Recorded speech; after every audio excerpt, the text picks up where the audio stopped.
Bonjour à tous et bienvenue dans Fragile. Alors que cela fait presque un mois que le déconfinement a commencé, je suis retournée prendre des nouvelles des porquerolais qui avaient vécu le confinement sur l'île. Que s'est-il passé pour eux depuis le 11 mai ? Ont-ils repris leur activité ? Comment se sentent-ils et comment perçoivent-ils le redémarrage de la saison ? Vous allez voir, leurs perceptions sont très variées. Dans cet épisode, on va à la rencontre de Joséphine, en 6e, qui a retrouvé les bancs du collège depuis quelques semaines, et de Catherine et Marc, les instituteurs de l'île, qui ont eux aussi retrouvé leur salle de classe et leurs élèves, et nous racontent leur reprise dans des conditions un peu spéciales. Bonjour Catherine et Marc, je viens aux nouvelles alors que démarre la 4e semaine de déconfinement. Je rappelle que vous êtes les instituteurs de l'île. Lorsque nous nous étions entretenus, vous nous aviez expliqué le dispositif mis en place avec vos élèves pour assurer la continuité scolaire et l'école à la maison. Alors l'école, elle a repris depuis le 11 mai, vous allez nous l'expliquer. Comment vous vous sentez globalement et qu'est-ce qui a changé pour vous, justement, depuis le 11 mai ? Ce qui a changé pour nous, c'est qu'en fait, on a repris le chemin de l'école, on est retourné dans nos classes, on a retrouvé nos élèves, on a retrouvé un fonctionnement quasiment normal. Oui, c'est exactement ça, c'est retrouver la présence des élèves et d'être en relation directe avec eux. Vous avez repris à temps plein tout de suite ou pas ? Comment ça s'est passé ? On a eu notre pré-reprise le 11 mai, ouais. D'organisation des locaux et tout ça. Et les élèves ont été là à partir du 12 mai, 4 jours par semaine. Avec les horaires classiques de l'école.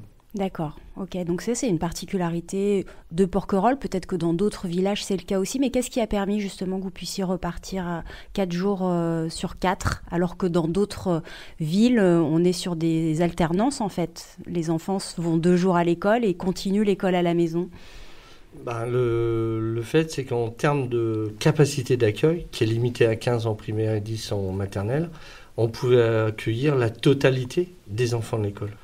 Donc par contre, on a aménagé un peu les classes pour respecter les distanciations, évidemment. Catherine, vous voulez compléter un petit peu cet aspect, justement oui, la mise en place des gestes barrières, comment ça se passe ? On a eu donc au niveau du ministère de l'Éducation nationale, on a eu le protocole sanitaire à mettre en place, qui a été mis en place également avec la mairie d'Hyères, parce que la mairie est propriétaire des locaux. Donc on a mis en place au niveau de l'accueil un fléchage extérieur pour que les enfants entrent chacun à leur tour dans l'école, et il y a une entrée séparée pour la garderie. On a mis aussi en place tout ce qui concernait les précautions sanitaires au niveau de la distanciation du mobilier scolaire. Les enfants sont séparés ? Oui, ils sont à des tables séparées. Ouais. Ils ont au moins 1 mètre de distance entre chaque élève, devant, sur le côté et derrière. Pas de port de masque ? Pas de port de masque pour les enfants parce qu'ils ont moins de 11 ans. Ils ont du matériel individuel. Oui. Et ils ne touchent que leur matériel qui est étiqueté. Pour en revenir au masque, nous, par contre, nous sommes tenus d'en porter en continu. Toute la journée ? Toute la journée. C'est pas trop contraignant. Ça va. Quand on a la chance de pouvoir s'asseoir au bureau et d'être derrière l'ordi, on peut s'aérer le visage 5 minutes. Moi, en plus, avec des lunettes, c'est un peu compliqué, mais ça va, on s'adapte. Oui, au niveau du matériel individuel. Et puis, si jamais ils vont utiliser des livres de la bibliothèque, les livres sont posés dans une caisse et sont désinfectés dans la journée par l'aide maternelle. Voilà. Pour ce qui est de l'organisation des récréations, on craignait un peu que les enfants soient en manque de leur jeu de ballon ou de leur jeu habituel. Et en fait, pas du tout. Ils ont inventé des nouvelles choses. Ils ont inventé des nouvelles choses. Ils ont repris le 1, 2, 3 soleil. Oui. Et là où ils ont inventé aussi, par exemple, c'est le trap-trap. Le fameux trap-trap. Qu'est-ce que le trap-trap ? Il faut toucher quelqu'un. Le loup, le gendarme voleur, oui. Mais sans se toucher. D'accord. C'est-à-dire qu'ils ils jouent la distanciation et ils disent « je t'ai eu ». Ok. Par exemple. Et la marelle, ils l'ont modifiée aussi. On a une marelle qui est très grande dans la cour, qui avait été tracée il y a des années et qui est très très grande. Donc ils ont créé une règle particulière de marelle. Donc mais ça se passe plutôt bien. Moi, c'est le moment... Je trouvais qu'à la récréation, c'est là où ils allaient être le plus peut-être frustrés. Et en fait, pas du tout. Parce qu'ils se sont adaptés aux nouvelles règles de fonctionnement très facilement. Et quand on sort de l'école aussi, ils gardent leur distanciation parce qu'on doit, comme ils sont entrés un par un, ils doivent aussi sortir un par un. Et en fait, ça pose pas de souci. Pour le lavage de mains, c'est pareil. On lave les mains quand on sort, quand on rentre, à chaque fois qu'on tousse, qu'on se mouche, enfin, au moins 10 fois par jour. Et il n'y a aucun problème. Et pour le goûter du matin, à la récré du matin, d'habitude, il s'assoit, etc. D'habitude, c'était un goûter partagé, c'était un goûter collaboratif. Donc, Ils amenaient chacun à leur tour. Maintenant, c'est un goûter individuel obligatoirement. Mais ils vont s'asseoir et ils respectent la distanciation. Et ça s'est fait très très vite, ça. Ils ont bien enregistré. Ils ont bien enregistré les gestes. Ça s'est fait aussi quand on a présenté les gestes barrières, qui a été la première activité qu'on a abordé le mardi 12. Et en fait, il y a pas mal d'enseignants qui ont créé des dessins, tout ça, autour des gestes barrières. Et dedans, il y a notamment ne pas partager. On ne partage plus rien. On aime bien les autres, mais on ne partage pas, même le goûter. Si, l'amitié. Oui, on partage l'amitié, mais... Des belles valeurs, mais bon, voilà, tout ce qui est matériel, on le garde. Et en fait... ça se passe très bien. Ça se passe très bien. Et globalement, l'état d'esprit, la reprise des enfants, ils sortaient quand même de bons mois d'école à la maison. Est-ce que ça a été difficile pour eux ou est-ce qu'ils ont été enjoués de reprendre ? Comment ça s'est vécu ? Moi, je trouve qu'ils ont été ravis de revenir à l'école. Pour eux, c'était une rentrée. Pour nous, c'était une reprise. Mais pour eux, c'était vraiment retrouver le plaisir de venir à l'école. Et puis de revoir les copains. Oui, mine de rien, c'est... L'aspect social était très, très important. Ouais. Et puis de revoir le maître et la maîtresse, peut-être. Ça. Donc vous diriez que c'est une période qui a été bien vécue aussi bien par les enfants, les parents que vous-même. Ouais. Je pense que les parents ont apprécié aussi la reprise de l'école parce que de leur côté, ils l'ont tous dit, être enseignant à la maison, c'est pas facile tout le temps, quoi. Parce que forcément, il y a des choses qui sont plus ou moins difficiles à expliquer. Nous, c'est notre métier. Mais pour les parents, c'est pas toujours évident, forcément. Et ils l'ont reconnu. Non, ça, je vous confirme. C'est pas évident, on s'improvise pas, professeur. C'est un vrai métier. Oui. Après, nous, on a essayé de se rendre le plus possible disponible auprès des parents quand il y avait un souci ou une notion à expliquer qui n'était pas simple. Pendant le confinement, oui, évidemment. Et je pense qu'ils l'ont apprécié, de cette disponibilité. On n'était pas disponible à H24, mais quand même, on l'était beaucoup. Enfin, en tout cas, on sent que ça n'a pas été une rupture tellement brutale parce que vous aviez entretenu ce lien avec chacune des familles et vous aviez gardé un lien. Nous, c'était notre travail aussi. On était tenus de le faire et on l'a fait. On a essayé de le faire le mieux possible. C'était pas évident non plus de faire l'enseignement à distance, parce qu'il fallait aussi qu'on se mette pas dans la tête des parents, mais d'essayer de trouver comment ils allaient pouvoir expliquer quelque chose qui était un peu nouveau ou très lointain. Et puis on n'explique plus l'école comme on l'expliquait précédemment. Donc voilà. À titre plus personnel, est-ce qu'il y a des choses qui vous manquent de la période de confinement que vous auriez aimé prolonger parmi les activités peut-être que vous avez entreprises pendant le confinement ou tout simplement des états un peu particuliers qui vous ont plu? Moi, j'avais le temps de faire du pain quasiment tous les jours. Ouais. Donc ça me manque un peu. Ça, c'est une activité que beaucoup de personnes ont reprise. Ouais. Il y a une satisfaction à faire son pain. Ah oui, partir de farine, levure, sel et vous n'avez pas poursuivi?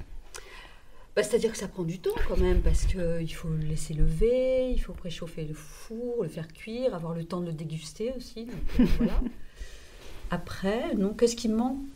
Peut-être plus au niveau de Porquerolles, on a vécu un printemps à Porquerolles qui était d'un calme qu'on n'a jamais connu et c'était bien. Alors justement, on sort de 2 gros week-ends, le week-end de l'Ascension et le week-end de la Pentecôte, où il y a eu un fort afflux de visiteurs pendant ces 2 week-ends. Est-ce que vous l'avez vécu de façon assez difficile ou est-ce que ça a été? Ça a été, mais à Porquerolles, souvent, on vit de 0 au monde. Et là, avec le confinement, les gens sont arrivés plus tard. Donc nous, finalement, on peut considérer une période hivernale comme d'habitude, mais avec plus 6 semaines. Et là, le sentiment, c'est on se sent plus agressé qu'avant par rapport à l'arrivée de ces touristes. Mais ils ont raison de venir, attention, c'est pas contre eux. Avec l'aspect vraiment confinement, où en fait, même nous, dans Porquerolles, je parle aussi longtemps, on se promenait pas toute la journée. On sortait au maximum une fois par jour, pendant une demi-heure, pour aller faire des courses et avec pas beaucoup de chemin ouvert. Il y a peut-être une certaine violence quand même, parce que même si j'entends cette idée que vous le vivez tous les ans, mais que ça arrive peut-être de façon un petit peu plus progressive, et puis surtout... cette période de confinement, comme vous l'expliquez bien, on était un peu plus en retrait, les chemins étaient moins ouverts, vous croisiez certainement moins de personnes. Et là, c'est passé d'un confinement, je dirais, où chacun était un petit peu, quand même resté un petit peu chez soi, même s'il déambulait. En tout cas, vous voyez moins de monde à finalement des week-ends qui ressemblent à des gros week-ends. Et moi, je trouve aussi que c'est très bien, le tourisme, on a besoin de tourisme à Porquerolles, évidemment, mais là, les gens qui viennent... Ils descendent du bateau, ils ont oublié les gestes barrières, quoi. Vous allez devant n'importe quel commerce ou devant n'importe quel marchand de glace, mais ils sont attroupés, ils ont tout oublié. Sauf que nous, on est là, et si le Covid arrive, on sera les premiers touchés. Vous faites partie des personnes qui redoutaient une deuxième vague ou pas ? Je sais pas. Moi, je pense que ça peut arriver, mais j'espère que non. Marc, vous avez un avis là-dessus ? Ça dépend des gens. Le problème, c'est le civisme des gens. Voilà, il y a Édouard Philippe qui a annoncé que c'était le 2 juin. On prend le week-end, tout le monde s'est lâché. C'était 2 jours avant la date officielle. Bon, donc c'est quand même un appel à une certaine responsabilité, d'autant plus pour des personnes qui viennent ici. J'appelle à la responsabilité. Et c'est pas qu'à Porquerolles. Pas qu'à Porquerolles, je parle dans l'ensemble. Général, hein. Par manque de respect. De respect des règles. Et des règles minimales. Mais pourquoi, par exemple, à Porquerolles, certaines choses sont permises qui ne le sont pas ailleurs. Si elles sont interdites, c'est elles ne sont pas permises. Les gens se croient permis. C'est pas pareil. Ouais, c'est vrai. Vous parlez là de l'attitude peut-être des visiteurs qui sont peut-être plus négligents sur les gestes barrières que parce de qu'ils disent l'autre à côté. Porquerolles, il ne va rien arriver, tout ça. Bien sûr, ils ne se protègent pas eux, mais ils ne protègent pas les autres non plus. Pourquoi le port du masque ? Justement, pour se protéger soi, pour protéger les autres. Bien sûr, ce n'est pas 100% certain qu'on n'attrape pas le Covid en ayant un masque. D'accord. Mais c'est quand même une précaution. Donc, absolument. Voilà. Ouais. Bon, on va appeler à tous les visiteurs de Porquerolles à une certaine vigilance et attention pour respecter ces gestes au maximum. Surtout que la saison n'a pas encore vraiment démarré. Hein. On est aujourd'hui le 2 juin. C'est aujourd'hui que les bars, les restaurants... réouvre, donc non, je crois que vraiment vous avez raison, c'est important. Merci beaucoup Catherine et Marc pour votre participation de rien. Et bonne fin d'année scolaire.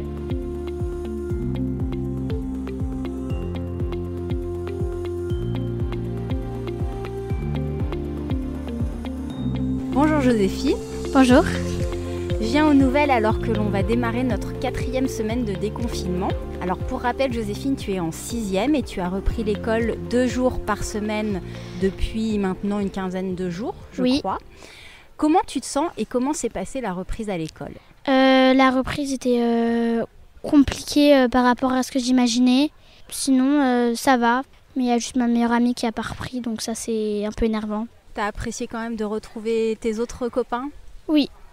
Tu dirais que vous êtes plutôt nombreux à avoir repris ou est-ce qu'il y en a qui sont restés chez eux ? Non, il y a les 3/4 qui sont dans la classe, mais sinon il y en a qui restent pour des raisons familiales et par rapport au Covid.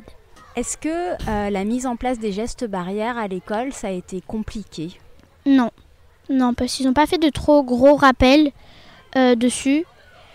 Juste à le masque pendant tout le temps, ça dépend. Le masque est obligatoire dans ton école ? Oui. Il y a certains cours où ils tolèrent qu'on l'enlève, comme le sport ou la techno. Mais d'autres, non. D'autres, tu le gardes et c'est long. C'est pas forcément très agréable. Non. Et à la cantine ?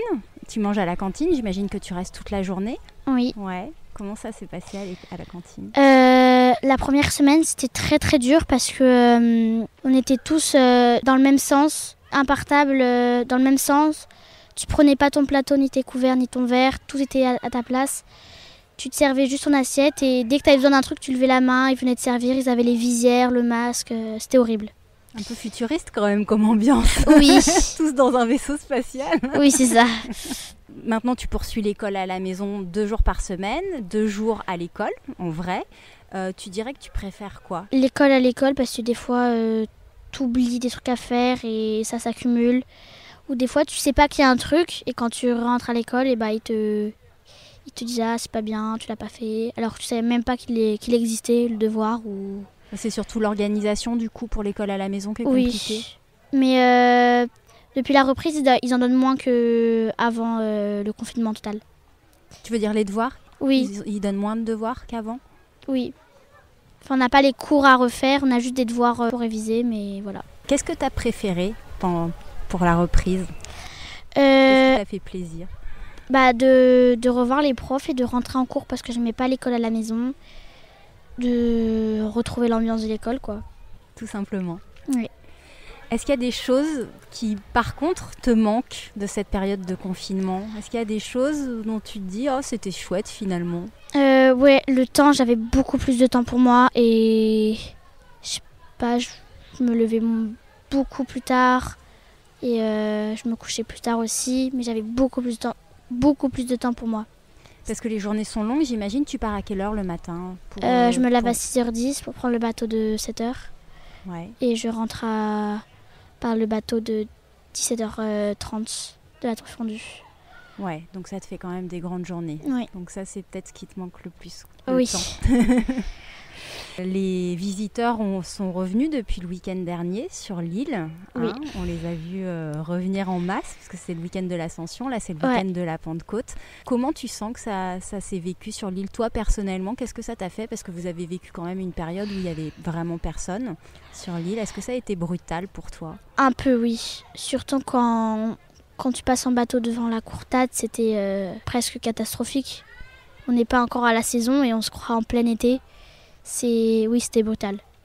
Surtout pendant les week-ends, tout le monde venait. Il y avait beaucoup de monde. Ouais, ça a fait une grosse rupture, oui. C'est ça ? Ouais. Et au final, toi Joséphine, est-ce que tu dirais que tu as plutôt bien vécu ou tu as trouvé cette période de confinement vraiment difficile ? Non, je l'ai bien vécu, mais juste le manque de voir mes grands-parents. Que tu n'as pas revu, c'est ça ? Non. Même en ce moment, parce que j'ai pas envie d'aller les revoir, parce que je vais à l'école et tout ça. Voilà. Donc tu prends pas de risques. Oui. C'est pour mieux les protéger, C'est ça ? Bon, écoute, merci beaucoup Joséphine. On va te souhaiter une bonne fin d'année scolaire. On n'a pas parlé de tes activités extrascolaires. Tu fais beaucoup de sport. J'imagine que tu les as pas reprises encore. Non, mais ma mère m'a dit que ça allait reprendre la danse le mercredi après-midi. Donc là, quand elle me l'a dit, j'étais très contente. Bon, ça c'est une bonne nouvelle pour terminer la fin d'année scolaire. Merci beaucoup Joséphine. De rien. Merci à tous les trois de nous avoir livré leur perception sur cette période de déconfinement. Tous les témoignages de confinement à Porquerolles et les portraits de porquerolais sont disponibles sur fragileporquerolles.com et sur toutes les plateformes de podcast, Apple Podcast, Google Podcast, Deezer et Spotify, en accès totalement gratuit. Pensez à vous y abonner pour être informé de la sortie des nouveaux épisodes. Vous découvrez le podcast ou vous êtes un auditeur fidèle, vous avez envie qu'il continue et vous voulez le soutenir ? N'hésitez pas à en parler autour de vous et à prendre 2 minutes pour laisser un avis 5 étoiles sur Apple Podcast si vous êtes sur iPhone. C'est un vrai coup de pouce pour le podcast. Et le top du top, c'est de laisser un petit commentaire que je prendrai beaucoup de plaisir à lire. Merci à tous et surtout, prenez soin de vous. On se retrouve très vite.